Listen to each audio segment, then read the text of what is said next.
함께 봉독할 하나님의 말씀은 요한계시록 제2장 12절에서 17절 말씀입니다. 우리 함께 읽도록 하겠습니다. 버가모 교회의 사자에게 편지하라. 좌우에 날성금을 가지신 이가 이르시되 네가 어디에 사는지를 내가 아노니 거기는 사탄의 근자가 있는데라. 내가 내 이름을 굳게 잡았어. 내 충성된 정인 안디바가 너희 가운데 곧 사탄이 사는 곳에서 죽임을 당할 때에도 나를 믿는 믿음을 저버리지 아니하였도다. 그러나 내게 두 가지 책망할 것이 있나니 거기 내게 발람의 교훈을 지키는 자들이 있도다. 발람이 발락을 가르쳐 이스라엘 자손 앞에 걸림돌을 놓아 우상의 제물을 먹게 하였고 또 행음하게 하였느니라. 이와 같이 내게도 니굴라 당의 교훈을 지키는 자들이 있도다. 그러므로 회개하라. 그러하지 아니하면 내가 네게 속히 가서 내 입의 검으로 그들과 싸우리라. 귀 있는 자는 성령이 교회들에게 하시는 말씀을 들을지어다. 이기는 그들에게는 내가 감추었던 만나를 주고 또 흰 돌을 줄 터인데 그 돌 위에 새 이름을 기록한 것이 있나니 받는 자 밖에는 그 이름을 알 사람이 없느니라. 아멘. 오늘은 이제 버가모 이 교회거든요. 그 이제 소아시아 이제 세 번째 교회 이제 버가모 교회거든요. 이 버가모 이렇게 이름들이 다 비슷비슷하니까 뭐 에베소는 하도 많이 들어보니까 에베소는 잘 잊어버렸는데 뭐 스무나 버가모 뭐 또한 두아디라 이러다 보니까 이름이 조금 헷갈리는 그런 경우도 있거든요. 그런데 이제 이 버가모 교회인데 이 버가모는요, 이 소아시아에서 좀 큰 도시가 한 3개가 돼요. 그 중에서 아마 제일 큰 데가 아마 에베소인 것 같고, 그 다음에 지난주에 했나 스무나 있죠. 스무나도 상당히 이제 큰 교회, 이 항구 도시로서 큰 교회고, 이 버가모도 만약 세 지역을 딱 꽂는다 그러면 에베소, 스무나, 이 버가모 이래가지고 도시가 상당히 큰 그 도시예요. 그런데 에베소나 혹은 스무나는 이게 무역이나 상업 도시예요. 무역이나 그런 상업 도시가 좀 더 많고, 물론 그렇다고 해서 뭐 교육을 안 한다든지 그런 건 아니고, 자, 그렇고, 이 버가모는 뭔가니까, 이 정치적으로 상당히 중요한 곳이에요. 정치적으로 상당히 중요한 곳이고, 그 다음에 이 종교적으로도 상당히 중요한 그런 도시가 바로 이 버가모다 하는 그 이야기죠. 왜 그러냐니까, 로마가 이 소아시아 전체를 통치할 때, 로마가 딱 이렇게 수도로 정한 곳이 어디냐? 버가모예요. 물론 에베소서 이 서머나도 정책적으로 가장 중요한 그런 도시지만, 우리 보면 우리 부산으로 해운 수도라 그럽니까? 무슨 수도가 이래 불릴 만큼 그런 도시들이 있죠. 그런데 버가모는 행정적으로, 정치적 종교적으로도 상당히 중요한 도시였는데, 로마가 소아시아를 통제하는데, 이 소아시아의 공식적인 수도 자체가 바로 버가모로 정한 만큼, 버가모는 그런 도시였다는 그 이야기죠. 그러다 보니까 황제 숭배 사상이 어디가 제일 강하겠습니까? 이 버가모가 가장 강해요.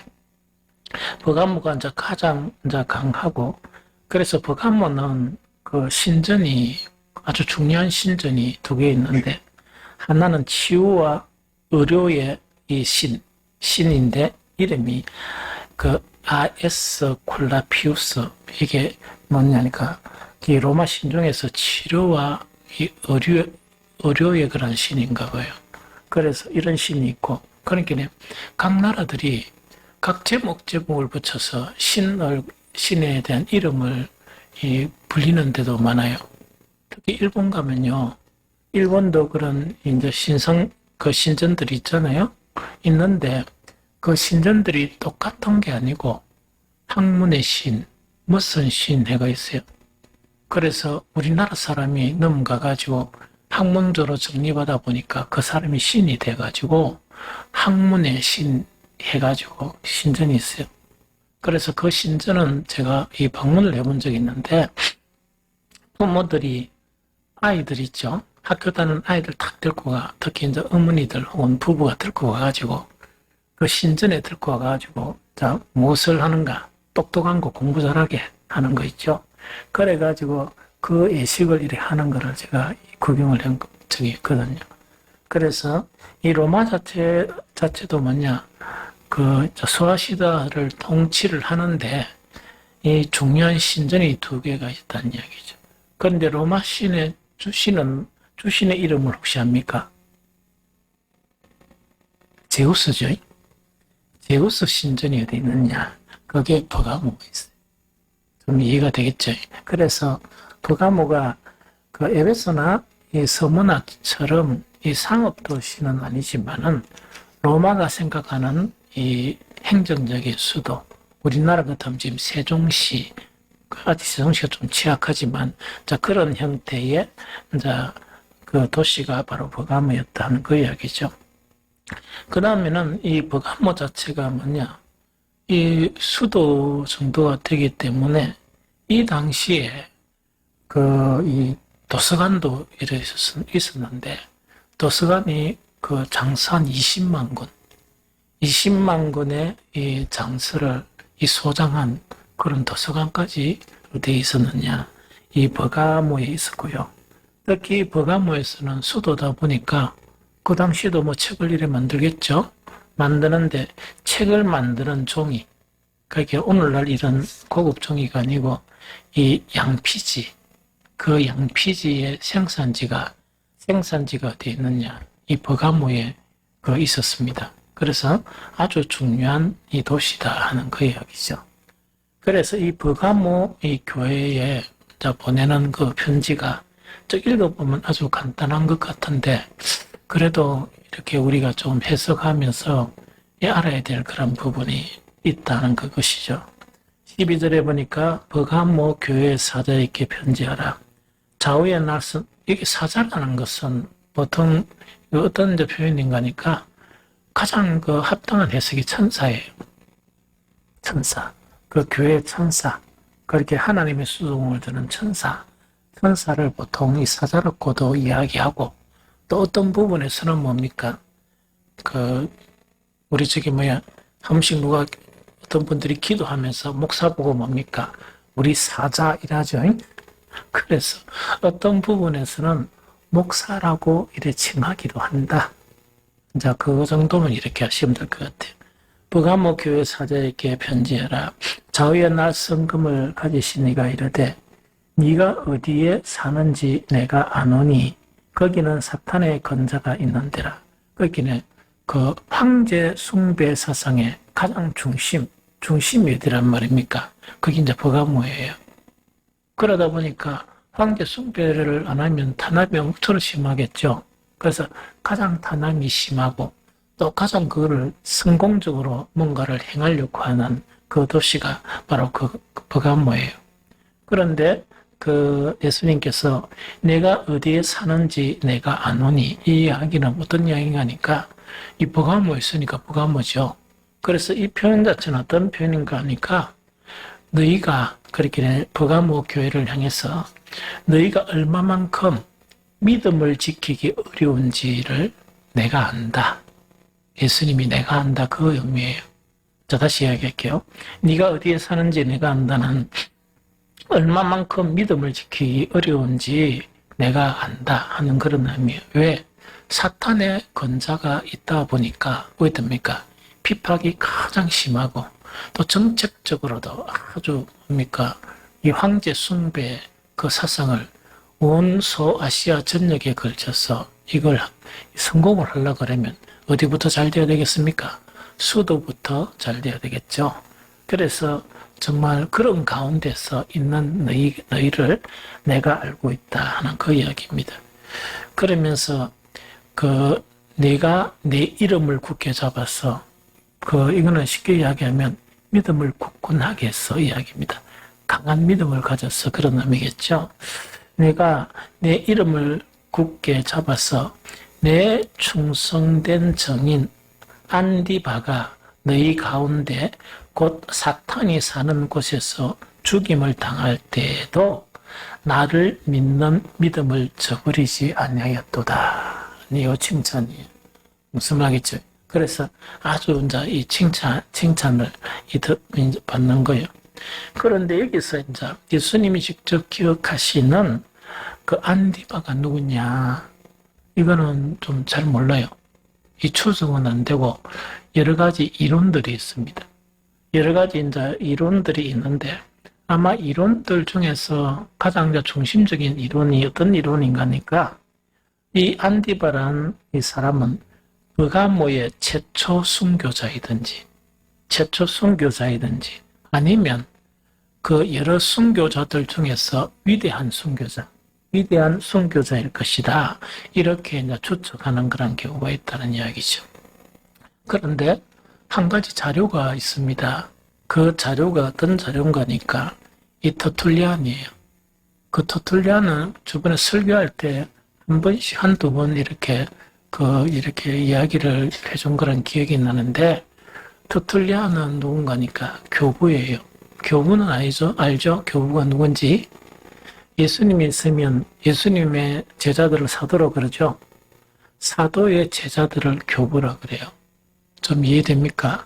교부 혹은 속사도 이래 불러요. 그래서 어떤 분들이 교부 혹은 속사도이라면 어떻게 생각하면 되는 거니까 예수님 믿고 예수님의 그런 제자들이 있었다. 그 사람은 사도입니다.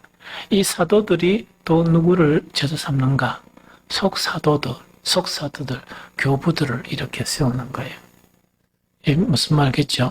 그런데 이 교부들 같은 경우에 대단한 분들이 많아요. 여러 가지 학식적이나 학문적으로나 대단한 이 분들이 상당히 많이 있습니다. 그래서 예수님은 제자 삼는 사역을 통해서 그때 세워진 제자들은 똑똑했습니까? 별로 안 똑똑했습니까? 아예 안 똑똑했죠. 어부도 있고 이렇거든요.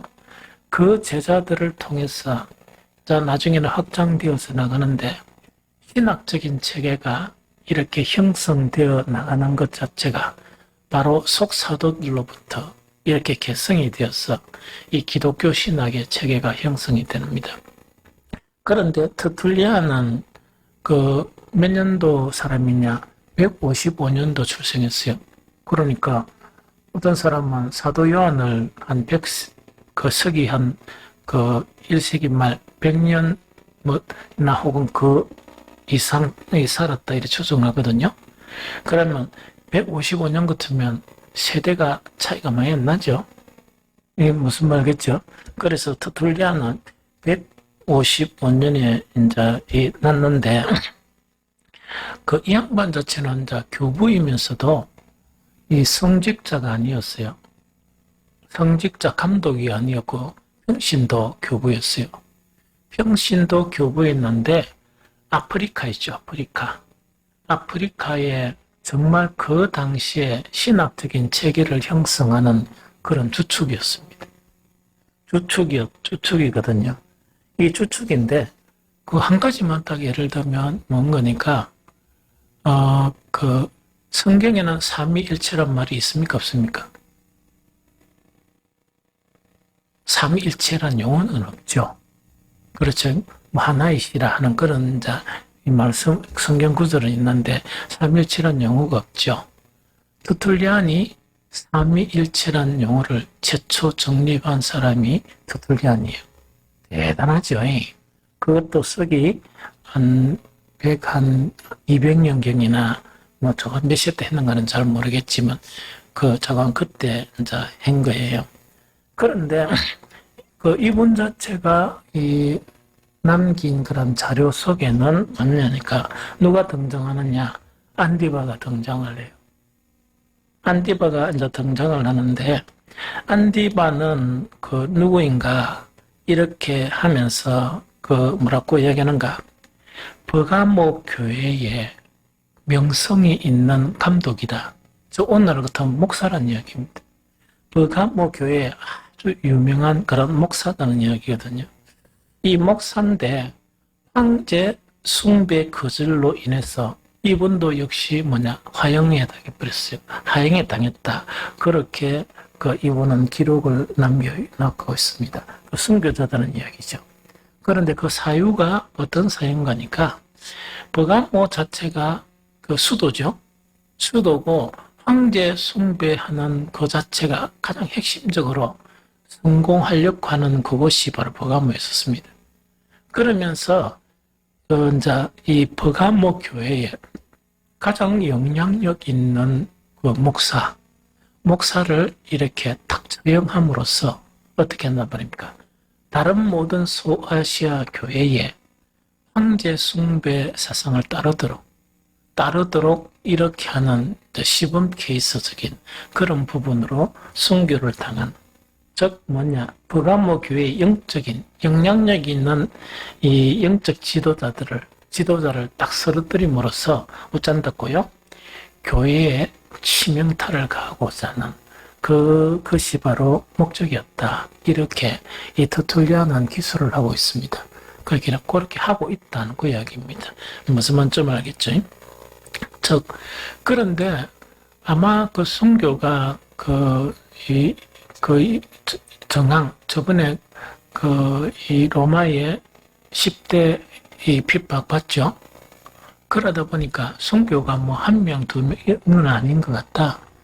계속 이 순교자들이 신앙을 지키기 위해서 계속 순교자들이 나타났던 것 같다는 그런 생각이 들거든요. 그래서 그 순교하는 상황 속에서도 이 처형하는 사람은 목적이 뭐겠습니까? 교회 치명타를 탁 입힘으로써 믿음을 저해시키고 겁을 내가지고 황제 숭배를 하도록 만드는, 또 신앙을 변질시키도록. 왜 기독교가 문제가 되느냐? 다른 이 종교들은 황제 숭배라 그러면 대충 이래가 같이 하는 저거 신도 섬기고 그것도 섬기고 이러다 보니까 핍박을 당할 수 있습니까? 못 당합니까? 안 당하죠. 그런데 기독교만은 오로지 유일한 하나님, 정말 이 하나님께만 예배하는 그런 것 자체이기 때문에 순교를 많이 당하게 되죠. 핍박을 많이 받게 되고 이렇죠.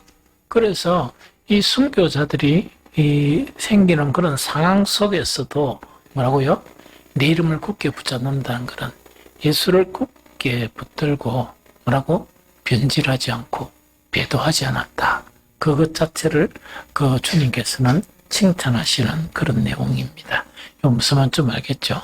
그래서 참 대단한 일이죠. 그런데 이제 14절에 딱 보면 드디어 그러나 내게 두 가지 책망할 것이 있나니 거기 내게 발람의 교훈을 지키는 자들이 있도다. 발람이 발락을 가르쳐 이스라엘 자손 앞에 걸림돌을 놓아 우상의 제물을 먹게 하였고 또 행음하게 하였느니라. 이와 같이 내게도 니골라당의 교훈을 지키는 자들이 있도다. 이렇게 되어 있죠. 그럼 여기서 이제 지난번에도 이 부분에서는 별로 깊이 있게 이야기를 안 했죠. 그래서 여기서 니골라당이 어떤 교훈을 이야기하는가, 혹은 또한 발람의 교훈을 지킨다는 것이 어떤 것을 이야기하는가, 상세하게 여러 가지 자료들은 있지만은 그것이 중요하냐 하는 그런 생각을 갖게 됐습니다. 그런데 참 중요한 거는 버가모 교회에 대해서 말씀하시면서 그 내용이 무엇이냐 하는 것을 이렇게 딱 예를 들어서 설명해요. 그 내용이 뭔가니까 있다고요? 하나는 이 걸림돌을 놓아가지고 그 교인들한테 걸림돌을 딱 놓아가지고 뭐 한다고요? 우상의 제물을 먹게 하고 또 뭡니까? 행음하게 하는 그 요구를 이야기하죠. 그럼 이거는 뭡니까? 타락시킨다는 거 이야기죠. 이런 것처럼 너희가 뭐냐? 발람의 교훈뿐만 아니고 디골라 당의 교훈을 지키는 자들이 너희 속에 있다. 요 이야기거든요. 그래서 이거는 오늘 그 보통 사람들이 이야기하는 뭐 이것이 어떤 내용이다 하는 그것보다 이것의 의미가 뭐냐 하는 이것을 우리가 이제 예수님의 그런 가르침이나 또 신약 성경에서 우리에게 가르치고 있는 거 있죠. 이런 거를 보면서 조금 이렇게 생각해 봐야 된다 하는 그런 생각이 듭니다. 자, 여기서 이제 한 가지 중요한 것은 뭡니까? 그 뭐 니골라 당이든지 발람의 교훈이든지 그것을 주님은 뭐로 표현합니까? 올무로 표현해요. 올무. 그래서 여기서 올무를 놓게 하고 이야기죠. 올무는 이게 올무다 주의 써놨습니까? 안 그러면 샥 이래가 안 보입니까? 그렇거든요. 그래서 이 사람들은 잘 알겠습니까? 모르겠습니까? 모르고 당해본다는 그 이야기라. 그래서 여기서 이제 올무란 원어 자체가 뭐냐니까 스칸달론이라 그래요. 올무로 번역된 것을 스칸달론이라 그러는데 올무 혹은 걸림돌 혹은 가장 중요한 게 꿰m 꼬는 거 있죠. 꿰m 이런 등의 그런 의미를 가지고 있어요. 이게 무슨 뭔지 알겠죠? 그런데 자 너무 이게 우리가 이해가 안 되잖아요. 뭐가 이해가 안 되는 거니까 순교자들이 있고 지금 뭡니까? 순교를 당하는 그것을 보면서도 뭐 있다고요? 믿음이 안 흔들리는 거예요. 믿음이 안 흔들리는데 어디에는 넘어간다? 올무에는 넘어가 본다. 게임에는 넘어가 본다는 그 이야기거든요. 너무 이상하죠? 너무 이상하죠? 그래서 벌써 이 당시에 이 초기 교회에서도 이거는 뭐냐니까 주를 위해서는 죽을 수도 있고 순교를 할 수도 있고 오직 예수 이렇게 하는데 이 게임에서는 홀라당 넘어가 본단 말이야. 그것을 뭐라고 했냐 이세벨 혹은 니골라당 혹은 발람의 교훈 이런 식으로 표현하는 거예요. 이 무슨 말 좀 알겠죠?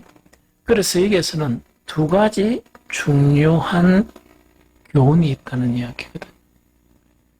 아주 중요한 두 가지 교훈이 있어요. 이 성경에 나타나고 이단 사상이 나타나는 요거 있죠. 이것 자체는 어떤 것이냐 하니까 이것은 뭐냐니까 사탄이 딱 이래가지고 그 금요기도에 탁 와가지고 예수를 부인하시오 이라면 예수 부인할 사람 있습니까 없습니까? 아무도 안 하죠. 그러니까 아무도 안 하는 줄 안단 말이야. 주일날 교회 나오는 성도들한테 주일날 교회 나오지 마시오 이러면 더 적극적으로 교회 나오지. 이번에 코로나 통해 가지고는 좀 그런 게 조금 깨지는 것 같아. 너무 쉬고 계신 분들이 많은 것 같아.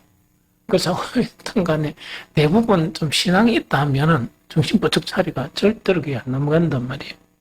그런데 대부분 어디다 넘어가는가? 올무에 탁 넘어가고 걸림돌이라는 건 뭐냐? 딱 이렇게 표 안 나게 탁 걸림돌을 만들면 그거 탁 잡아져 버리고 안 그러면 게임에 꼬임이죠. 꼬임에 잡아져 버리는 거예요. 그래서 이걸 통해서 우리는 뭘 이렇게 이해할 수 있느냐? 이걸 이해할 수 있어요. 원칙적으로 예수를 부인하라. 또 예수를 배반하고 하는 그것은 절대로 안 넘어가죠. 안 넘어가는데 무엇에 넘어가는가? 예수님께서 마가복음 8장 15절에서 말씀하신 이런 부분에서 다 넘어가 버린다는 이야기. 마가복음 8장 15절이나 신약 성경에 이렇게 많이 나타있는 게 있는데 그게 뭐냐? 예수께서 경고하여 이르시되 경고를 한다. 아주 중요하게 경고한다. 그죠? 예수께서 경고하여 이르시되 삼가 바리새인들의 누룩과 헤롯의 누룩을 주의하라 하시니 이렇게 되어 있어요. 그러면 누룩이라는 것은 뭐냐? 아주 극소수의 양이죠. 조그마한 양이죠. 내 신앙이나 혹은 우리 교회에 영향력을 줄 수 있다고 생각합니까? 무시하고 지나가는 겁니까? 무시하고 지나갈 수 있죠. 그런 것이 다는 뭐냐면 차라리 교회 나오지 마세요. 예수 그리스도를 부인하시오 이러면 완전 이를 잡을다가도 벌떡 일나가 그건 안 됩니다. 이래 갖다 하는데 어디 넘어간다고?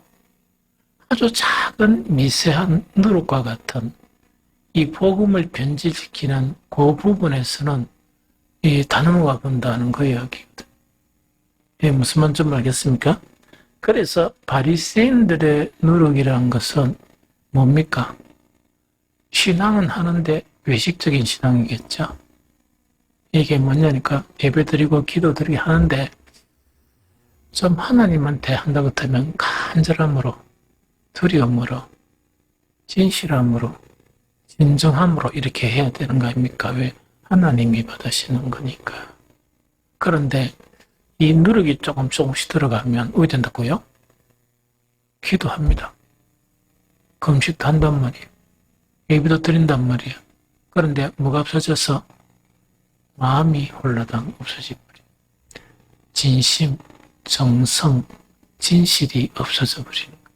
근데 그게 처음에 뭡니까?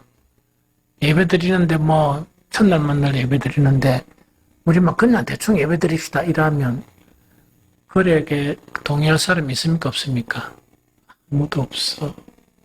그런데 이 바리새인의 누룩이라는 거는 조금씩 이렇게 변하게 만드는 거. 이 정도는 안 괜찮나? 저 정도는 안 괜찮나 하는 거를 조금 받아들이다 보니까 나중에는 어떻게 됩니까? 돌이킬 수가 없는 거. 돌아가려고 하니까 너무 멀리 와 있는 거라. 그래서 오늘날 이제 신앙생활 하는 사람들을 보면 이런 누룩들 있죠.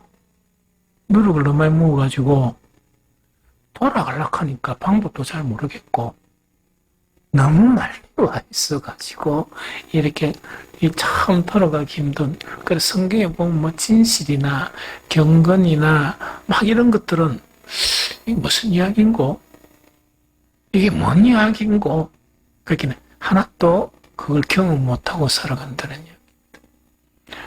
그 진리가 너희를 자유케 하리라 이러니까 이게 내 신앙생활하는 거 무슨 상관 있노 이런 거 있죠. 이렇게 이해조차 못하는 아주 주님의 복음이 여기 있다 그러면 너무 동떨어지가지고 이거 잘한 말이냐? 내가 예배를 안 드리냐? 11조를 안 드리냐? 내가 기도를 안 하느냐? 그래 멀리 됩니다. 그게 누룩이. 무슨 말겠죠? 근데 이 누룩은요. 조금만 이렇게 마음을 정리해가 기도하면 대번에 압니다. 내가 누룩에 중독됐구나. 내한테 진실하면 그건 뭐로 자기가 다 알지. 그런데 문제는 뭐냐? 너무 동떨어졌죠. 그러다 보니까 지금은 신종파들이 생겨요. 유유상종. 그런 사람들이 이렇게 모여가지고 교회는 다니는데 교제도 하고 요래가 댕기는 거야. 그러다 외롭습니까? 안 외롭습니까? 안 외롭지? 그래서 보니까, 이거 다 신앙이다. 이러다 보니까 머리 아파. 잘못되면 이렇게 되는 거예요. 무슨 말겠죠? 그 다음에 헤롯의 누룩이라는 건 뭐예요?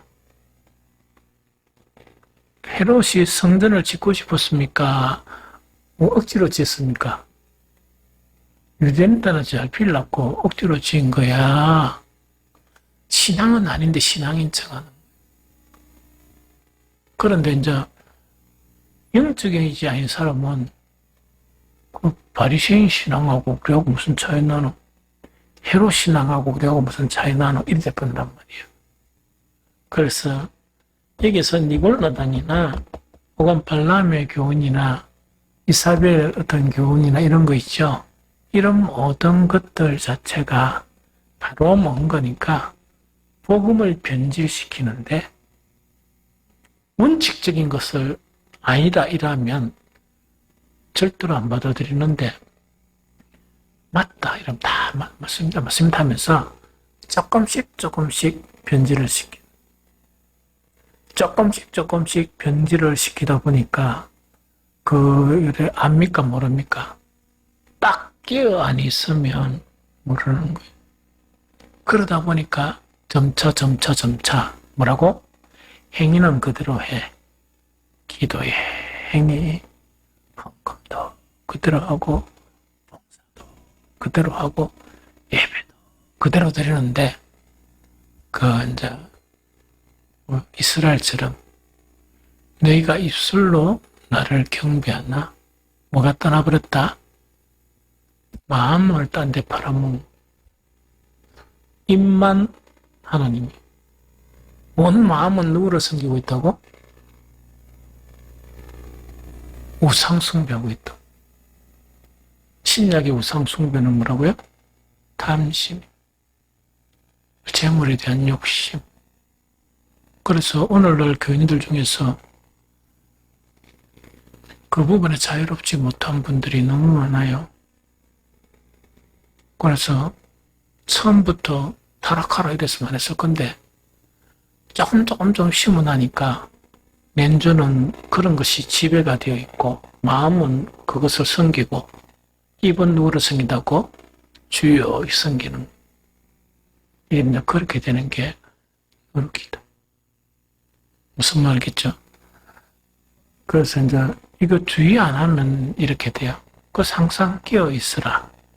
그 다음에 예수님께서도 경고하여 이르시되 너무 소량이다 보니까 이거는 별로 이게 무슨 교회를 타락시키겠느냐 이렇게 생각하는데 예수님 그 조그만한 그것을 뭐라고 경고하신다는 얘기.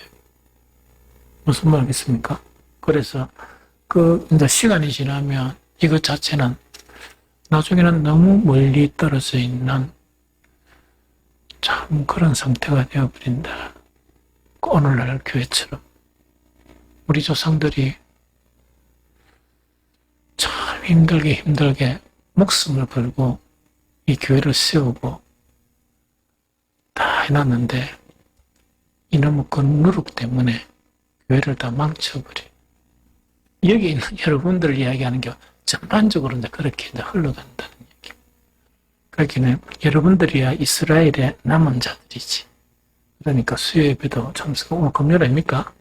금요 기도 참석, 이거는 이게 100%는 아니라도 90%는 맞아요. 목사가 90%는 맞게 이야기하는 거예요. 무슨 말인지 알겠죠? 그래서 여러분들을 이야기하는 게 아니고 전반적인 신앙이 그렇게 빠져버리는 거예요. 여러분들도 보면 날 거야. 저리 신앙생활 해가지고 하는 거 있죠? 그렇게 이제 그렇게 되어버린다는 그 이야기입니다. 그 다음에 이제 이 발람의 교훈과 니골라당의 교훈이 있죠. 두 번째 실체를 알아야 돼요. 두 번째 실체는 뭐냐? 사탄은 그건 누룩으로 공격하는데 공격하는 내용이 뭐냐? 그걸 확실히 알면 돼요. 그게 뭔가니까 육체의 욕구를 이렇게 다 카드를 했어요. 조금씩. 육체의 욕구. 그러니까 쉽게 이야기하면 그 복음에서 버려라 하는 거 있죠. 육체의 욕심을 버려라 하는 그거를 육체의 욕심 다 가져와가지고 찬우가 이 가지를 하면 안 가질 건데 다 가져오는 게 아니고 예언이 딱 보고 사탄이 얼마 잘 알겠노? 찬욱이 딱 보니까 예언이 취약점이 있고 찬욱이 취약점이 있지? 그러면 사탄은 뭐를 노린단 말이고 각각의 취약점을 노리는데 목적 자체는 뭐냐? 육체로 만들기 위한 것이 목적. 하나님은 우리를 뭐로 만들기 위한 게 목적이라고? 영을 따라 행하는 것이 목적인데 그렇게 걸어가는 게 신앙이란 말이야.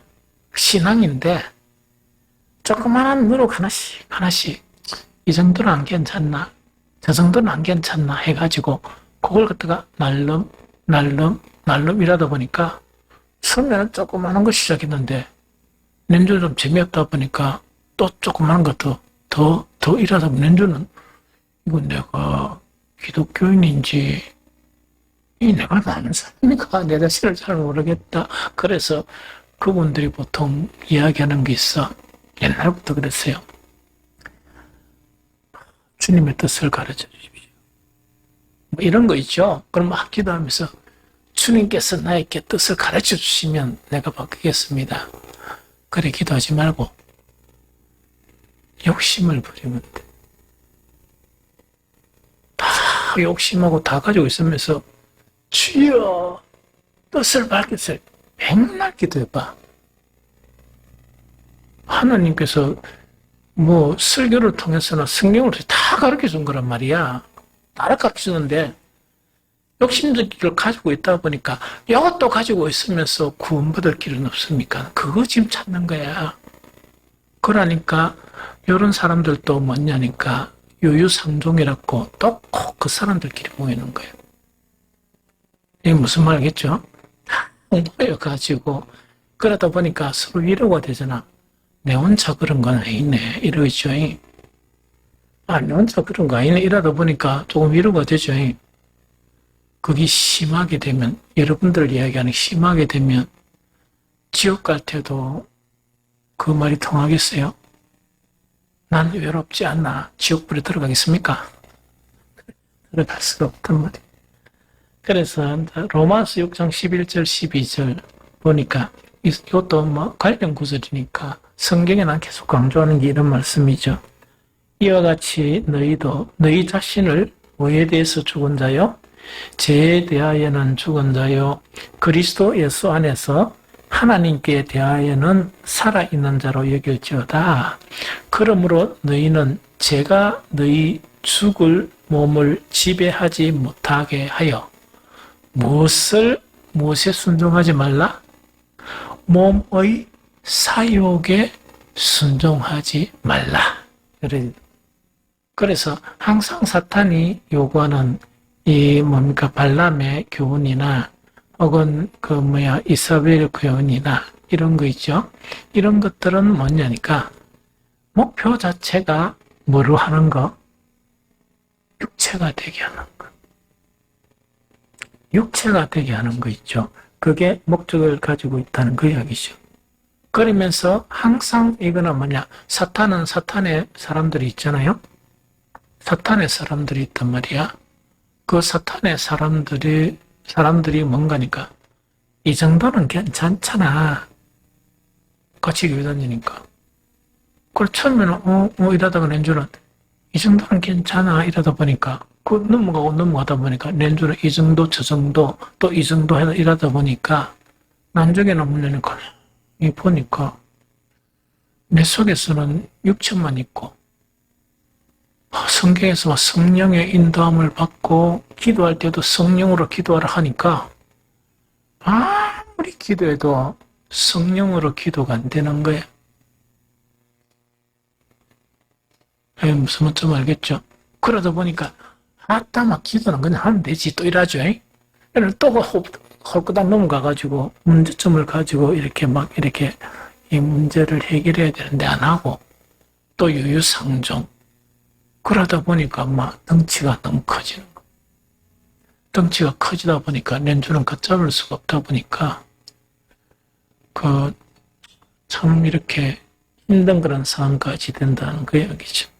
그래서 사탄의 그런 일꾼들을 앞세워 이 정도는 괜찮아, 이 정도는 괜찮다. 그러면 항상 이야기하는 게 뭐냐? 그러면은 영만 먹고 밥 안 먹나? 잠 안 자나? 이런 거 있죠? 그렇게 이야기를 하거든요. 그래서 분별을 참 잘해야 돼요. 그러면서 밥 안 먹나? 그러면 뭐 안 쉬나? 뭐 이런 거 있죠?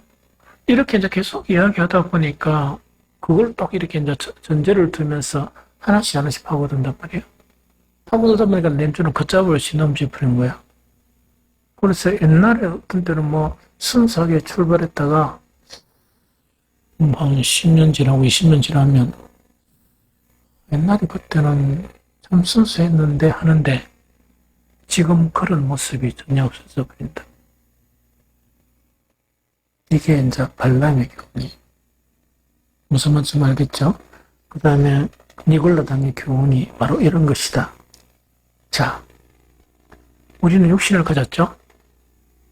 또 우리는 영적인 사람이죠?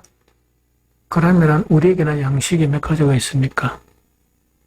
떡도 우리의 양식이고 말씀도 우리의 양식이란 말이에요. 그럼 이렇게 돼버리면 나중에는 뭐냐? 말씀이 없이도 살 수 있는 거예요. 뭐만 가지고? 육체적인 양식만 가지고 살 수 있고 밥은 한 끼 굶으면 배고파 죽는데 영의 양식은 좀 안 묻어 죽겠다 하는 생각이 안 드는 거야. 이게 무슨 말 알겠죠? 그렇게 이제 자꾸 이렇게 힘들어서 가고 이래야 되는 거예요. 그러면 여기서 알아야 될 게 뭐냐? 우리는 뜻도 필요한 사람이죠. 그 다음에 말씀도 필요한 사람이죠. 이 두 관계를 어떻게 해야 되느냐. 또 이거 가지고 니 밥 안 먹나 아까 이야기했죠. 그렇게 접근하다 보니까 이 치우쳐 버린단 말이에요. 그러면 이런 것은 어떻게 하면 되느냐. 두 가지가 참 적당해. 그 한 가지 뭐 두 가지 계속 여러분들한테 설교할 때 설교하는 내용이라. 하나는 뭡니까? 지족하는 마음이라. 자족이라 해도 되고. 디모데 전서 6장 6절에 보면 그러나 자족하는 마음이 있으면 무엇에 큰 이익이 된다? 경건에 큰 이익이 된다 하는 그 이야기입니다. 그러면 이 자족이라는 것은 이야기입니다. 지금 현재 뭘 그 있죠? 지금 현재 딱 넣을 이런 공간이 있죠? 그것으로 만족하면 경건 생활을 하는데 참 유익이 된다는 그 이야기. 무슨 말이겠죠? 그런데 사탄은 이제 노리는 게 뭐냐? 지금보다 조금만 더 나아도 안 괜찮을까 이러죠? 그럼 처음에는 조금만 더 나아져요. 맨전을 왜 되는 거니까 지금 먹을 게 있고 어떤 분 누구더라? 뭐 TV에서 보던가 어떤 분한테 뭐가 가장 행복하냐 이래 물어보니까 일하고 난 다음에 들어갈 집이 있는 게 가장 행복하다. 얼핏 누가 그 이야기 하더라고. 그러니까 저 정도가 되면 참 좋지. 그 집이 얼마나 화려하고 크냐 그걸 이야기하는 게 아니고 근데 그 이야기 듣고 보니까 이래요. 해가 뉘엿뉘엿 지고 있는데 들어갈 집이 없는 거야. 얼마나 힘들겠어요. 그래서 옛날에 제가 그 중학교 때 우리 천국 가신 아버지께서 사업을 하시다가 쫄딱 망했어요. 쫄딱 망했는 거예요. 이 쫄딱 망하다 보니까 저건 여러 가지 우여곡절을 몇 년 겪었어요. 겪었는데 한 번은 뭐냐니까 저건 조그맣게 뭔가 일 하는데 거기는 내가 갈 곳이 없는 거예요. 중학교 졸업하고 부산에 또 왔는데 함께 기거할 수가 없는 거예요. 그래서 나는 어떻게 했는가 하니까 저건 지인의 다락방에 있었어요. 다락방. 그럼 다락방이 어땠나 하니까 한 몇 달 동안 그 있었는데 그때 겨울철인데 물을 떠놓고 이렇게 있으면 일어나면 물이 살 얼어버린 거 있죠. 그럼 얼마나 추웠겠어. 그런데 다락방에 창문이 요만하게 있었어. 그런데 그 창문 너머로 보면 억수로 부잣집이 보이는 거야. 근데 한 번씩은 창문으로 또 이렇게 보면 부잣집에서 막 이렇게 풍요롭게 생활하는 그걸 이렇게 보는 거예요. 그런데 또 한 번씩 이제 밥을 먹으러 걸었어. 이제 엄마 아버지 있는 데까지를 내가 가야 돼. 그러면은 탁 나오가 그까지 걸어가는데 이 중학교 3학년짜리 자기네 3학년 졸업하고 난 다음에 어떤 마음인 거니까 나는 이 부산 땅에서 나는 갈 곳도 없고 그 다음에 또 내가 장남이단 말이야. 나는 어떻게 할지도 모르겠고 하는 것이죠. 그런 것을 느끼면서 어떤 데는 방문으로 안 들어가고 계속 만장 없이 걸어가는 예언이 찬욱이는 하루에 3번씩 엄마 아버지한테 흔들을 하면서 감사합니다 이래야 돼. 감사합니다 이렇게 해야 돼. 무슨 말인지 좀 알겠니? 그래서 그런데 나는 그것이 큰 유익이었어요. 왜냐니까 아버지 사업할 때 아버지 얼굴 별로 못 봤어. 얼굴 본 거는 밀양 동네 지나가는데 기생집에서 기생들하고 춤추는 아버지는 봤어요. 화려한 기생집에서 그 사장들, 그 직물공장 사장들 있죠. 우리 친구 저 아버지도 있고 거기서 막 이렇게 춤추는 거는 봤어. 근데 별로 못 봤어. 쫄딱 망하니까 아버지가 내한테 생긴 거야. 그래서 내가 그때 중학교 3학년 때 뭐라 하는 거니까 아버지가 있어서 좋다. 옛날에는 아버지가 없어서 좀 외로웠는데 지금 아버지가 있어서 좋다. 고등학교 다닐 때 교복 1년 입으면 왜 되는 거 알죠? 내가 좀 작아도 여오던 게 일로 올라가 버려. 쑥 이리 올라가 버린단 말이야. 그런데 그 고등학교 다닐 때문에 이게 떨어졌어. 이렇게 이게 떨어졌다니까. 떨어지면서 나는 딴 데 갈 곳이 없어가지고 도시락을 2개 산 거야. 하나는 점심, 하나는 저녁에. 그런데 뭐냐니까 저녁에 불을 켤 수 있어요.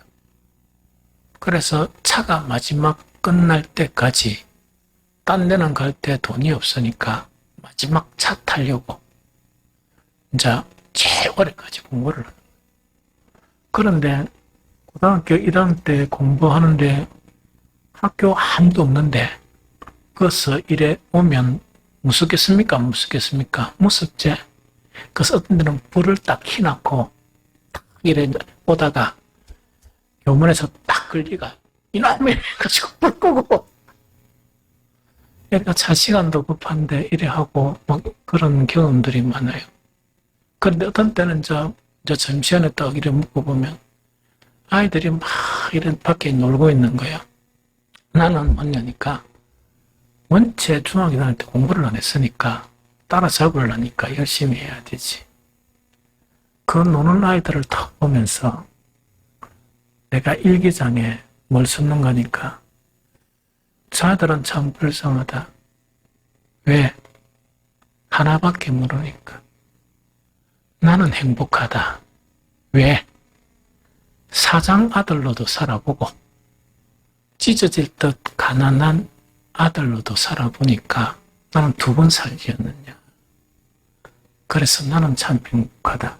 그때부터 목사 될 조짐이 있었던 거. 찬우이가 도저히 생각하지 못했던 걸 생각했으니까. 그러면서 뭐냐니까 나는 참 행복하다. 그런 것으로 이겨나갔어요. 그런데 심지어 한 몇 킬로 되는 거는 차 한 번 타고 옛날에는 그런 게 없으니까 차비 아끼려고 걸어가는 거예요. 뭐 걸어간 적도 있었고 숱하게 이제 그런 일이 막 있었거든요. 뭐 하다가 뭐 이런 이야기 자꾸 나오는 거 모르겠네. 어떤 간에 뭔가니까, 우리가 이제 지속한다는 것은 뭐냐니까, 아마 그때도 나는 불행을 느끼고 본 적이 없었던 것 같아. 교복이 떨어지도 그랬고, 그 다음에 좀 돈이 막 이렇게 없어가 그래도 옛날에는 많았잖아. 그런 생각을 했던 것 같아. 그래서 지금은 돈이 없으니까 이것도 보면 연극무대 같으면 부자로도 살아, 연극무대하고 가난한 연극도 하잖아. 두 번을 경험하잖아. 그러다 보니까 그것이 불행하다고 느끼질 않았어요. 그래서 이제 그건 뭐냐, 어려서 큰 욕심이 없다 보니까 그랬던 것 같다 하는 그런 생각이 들어요. 우리도 지독하는 거예요, 지족. 그리스도인들은 그래 살아야 돼. 지금 하루하루를 만족하면서 이제 사는 거 있죠. 그것이 바로 이 지독이다. 이 무슨 말인지 좀 알겠죠? 그러면 경건의 유익이다는 이야기죠. 두 번째 뭐냐? 우리는 뜻도 필요하고 말씀도 필요하죠. 그러면 육신에 속한 것을 누리란 말이야. 맛있는 빵집에 가끔씩 빵도 먹어보고, 맛있는 국수집에 맛있는 국수도 먹어보고, 뭐 이런 거 있죠. 그것을 누리지만 뭐 해야 된다? 소연해야 된다. 이거는 오늘 먹을 양식이다. 오늘 먹을 양식이고, 지금 이렇게 맛있는 거 먹으니까 감사하다. 이래 생각해야 돼. 그런데 내일이 만약에 어제 먹었던 게 없어도 슬픔이 되지 않아야 돼요. 슬픔이 되지 않고 또 오늘 나에게 누리는 새로운 거 있죠. 그거를 갖다가 감사하면 돼요. 그래서 하루하루 그렇게 살아가면서 사실은 내일은 뭐냐? 우리한테는 뭐가 있어요? 천국이 있잖아. 주님을 만나잖아. 그렇게 살아가다 보면 우리는 뭐냐니까 사욕 있죠. 사욕 자체에 넘어가지 않습니다. 사탄이 뭐 누리기든지 뭐든지 아무 그런 것에 넘어가지 않고 나는 내 자신을 지킬 수가 있는 거예요. 무슨 말이겠죠? 그래서 그래 하루하루를 살아가면서 이 천국의 소망을 가지고 살아가는 거. 이래하면 발람의 교훈이나 니골라당의 이런 교훈에서 넘어가지 않습니다. 그래서 늘 하는 얘기처럼 물질에 대해서는 구름에 달 가듯 이렇게 하루하루 맛있네 이러면 되고, 요새 마트 가면 라면 있죠. 희한한 라면들이 나와.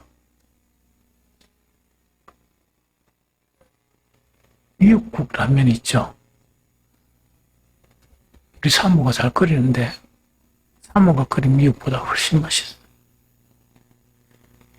그러면 뭐 이렇게 먹었으면 딱 보면 이 미역국 라면 딱 있으면 그걸 한 끼 먹으면서 어제 고기를 먹었다 손치더라도 이런 맛있는 미역국 라면이 어디 있노? 이런 거 있죠. 그거 먹어보면 되고, 또 가가지고 딴 거 있으면 딴 거 먹으면 되고, 최근에 먹었는데 제목을 잊어버렸네.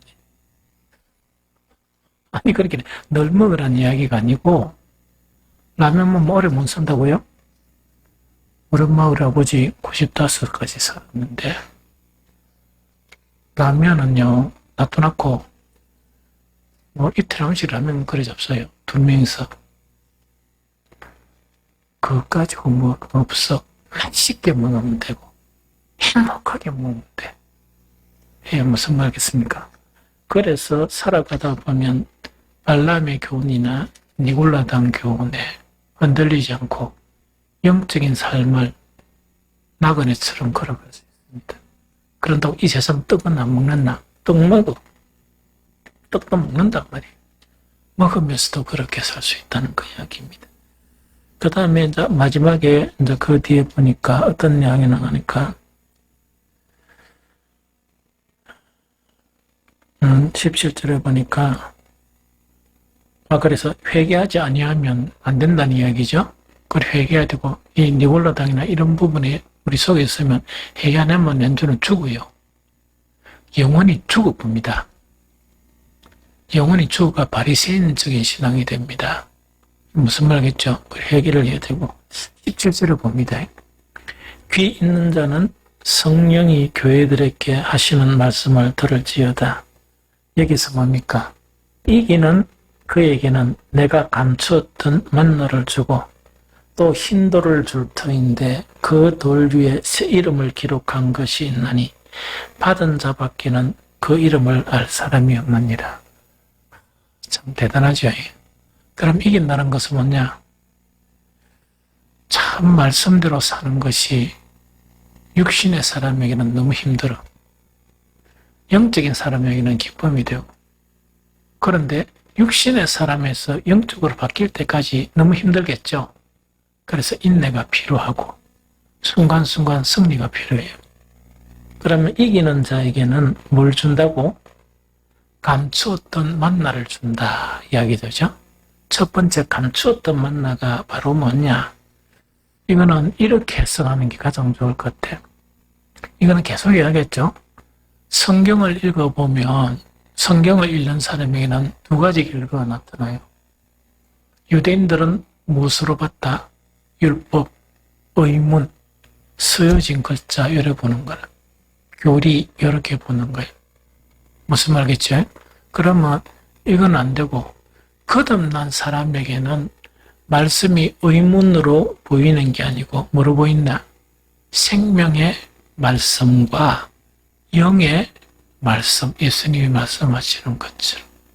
그럼 이기는 자에게 감추었던 만나라는 것은 비로소 성경을 이렇게 듣거나 또한 성경을 읽다 보면 생명의 말씀, 또한 영의 말씀 그 자체를 얻게 되고 경험하게 되는 그것이 가장 타당한 해석이다 하는 생각이 듭니다. 두 번째 뭘 준다고요? 흰 돌을 줄 터인데 이야기죠. 그 베드로서에도 이 돌이 나오죠. 그렇죠? 그럼 영어는 좀 뭐냐니까 이것도 뭐 여러 가지 이론이 있는데 가장 그 합리적인 거는 이런 부분이에요. 고대 세계에서 흰돌이 있죠. 흰돌. 흰돌은 여러 가지 이제 의미를 가지는데 그 성경하고 좀 연관되는 게 한 두 가지 해석이 있어요. 한 가지는 뭐냐니까 그 고대에서는 검투사들이 있었죠. 노예들이 그런 거 있죠. 검투사. 영화 보면 검투사 있더라 이렇게 적기를 막 해가지고 이래 검투사들에게 어떤 경지가 딱 돼서 어떤 경기에 이기게 되면 뭐를 줍니까? 노예에서 뭐를 준다고? 자유인이 되게 한단 말이에요. 그런데 검투사에게 면제 표식으로 주는 것이 흰돌이야. 이 무슨 말인지 알겠지? 그러면 면제 표식이라는 것은 이제 더 이상 검투사 안 해도 되고 더 이상 신분이 뭐가 아니다? 노예 신분이 아니고 자유의 신분으로 줄 때 그때 흰돌을 준다. 흰돌을 주게 되는 고대 사회에서 그런 내용이 있었습니다. 그 다음에 두 번째는 뭐냐니까 그 흰돌이라는 것은 잔치나 특별한 연회에 들어갈 자격이라 그러면 뭔가를 줘야 되잖아. 안 그러면 예 하겠습니까? 그럼 초청장이 있습니까? 이런데 그런 게 아니고 흰돌이에요. 그러니까 어린 양 혼인잔치에 들어가게 되는 그 표식인데 그걸 흰돌이라고 표현해요. 그래서 고대 사회에서는 흰돌은 그런 부분이고 죄의 노예가 되어 있고 이 세상에서 노예가 되어 있는데 진리로 자유케 된 그 표식이 뭐라고요? 흰돌이다. 이래 생각합니다. 그런데 그 돌 위에 뭐가 새겨져? 새 이름이 새겨진다. 이래 되어 있습니다. 그러면 한 구절만 딱 보고 마치도록 합니다. 이사야서 62장 2절.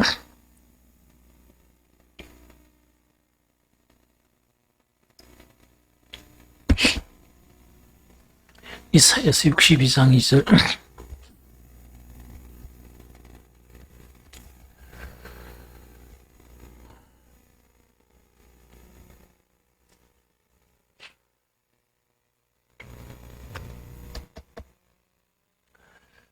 같이 읽어봅니다. 시작.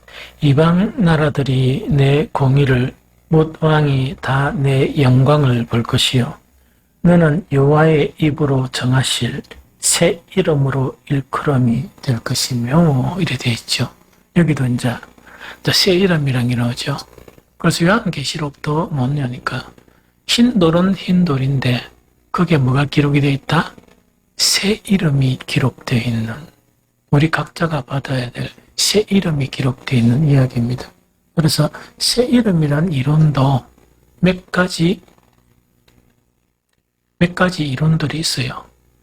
있는데 내가 다른 자료가 있으면 다음에 강의를 할 때 근데 썩 이렇게 이렇게 공감이 되고 그런 건 아니에요.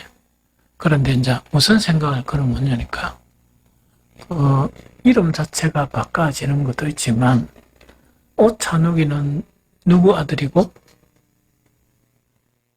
오철남 및 김명숙의 아들인 오찬욱 요래 되겠다, 그죠? 근데 이제 새 이름이 어떤 이름인가 모르겠지만 최소한 바뀌는 건 뭐냐? 옛날 이름 다 없어지고 뭐라고? 하나님의 아들 오찬욱.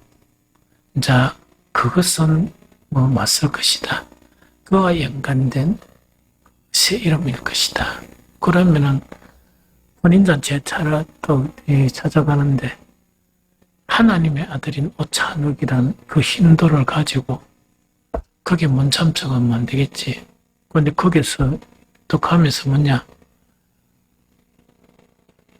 그 동네 이름이 잡았다. 기장에서는 오철남, 오철남, 김명숙 아들, 오찬욱 이래가지고 들어가겠어. 그래서 새 이름이 필요한 것이다 하는 그 이야기죠. 그래서 오늘 이 버가모 교회에서도 에베소서나 서문화 교회뿐만 아니고 정말 우리에게 참 나아가야 할 방향을 정확하게 제시를 했습니다. 그건 뭐냐? 강한 믿음도 아주 중요하다. 변질되지 않은 아주 강한 믿음도 중요하지만 어디에 덫이나 걸림이나 속임수에 즉 누룩과 같은 그런 잡다한 이론들이 있죠. 진리를 변질시키는 그런 부분들을 이렇게 구분을 하면서 거기에 넘어가지 않으면 무슨 말이죠? 에베소 교인들처럼 그런 신앙 자체가 우리에게 너무나 중요하다 하는 것이 우리에게 주는 그런 교훈입니다.